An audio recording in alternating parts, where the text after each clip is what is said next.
Hi, my name's Alyssa with Heirloom Roses. Hi, I'm Kelly with Heirloom Roses. Hi, I'm Robin with Heirloom Roses.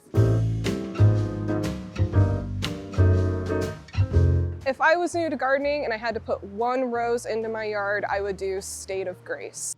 State of Grace has dark, glossy green leaves. It's a pretty easy care rose. You get a lot of color on one bloom, so it really catches your eye, but it also catches the eye of pollinators and butterflies, which is always a bonus in a very cute garden setting.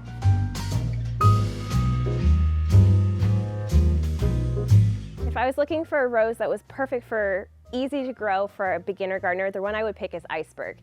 This beautiful white shrub rose is excellent because it has these beautiful white clusters of blooms, and it's exceptionally disease resistant, which means low maintenance for you, and is exceptionally hardy and heat tolerant, which means it works great for zones 5 to 10.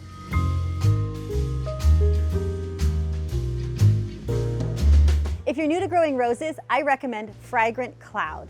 This is a delicious coral orange hybrid tea with really big blooms and such a strong old rose scent. 2 to 3 blooms in my kitchen fills my whole house, and I'm absolutely in love with her. Fragrant Cloud actually came with the house that I bought several years back, and I knew nothing about roses at the time, and it was in a really bad location.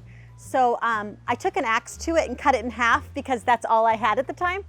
And I replanted both halves of that rose, one on the sunny side of my deck and one on the shade side of my deck, and they're both thriving. It's black spot resistant, really hardy, tons of blooms, consistent, long, tall canes about 5 foot tall.